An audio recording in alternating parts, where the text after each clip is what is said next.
हम पहुंच गए एटीएम में। अभी हमने डालना है कार्ड। कार्ड के बाद हमने सेलेक्ट करनी है लैंग्वेज। लैंग्वेज के बाद हमने सेलेक्ट करना है पिन कोड।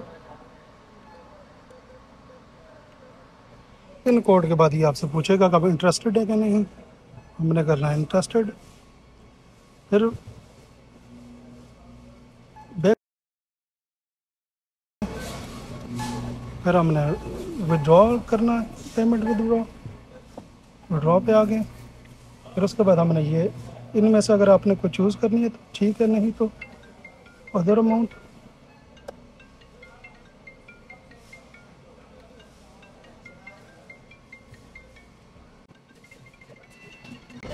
ये कार्ड हमारा आ गया बाहर अभी। और ये देखो पेमेंट भी आ गई है।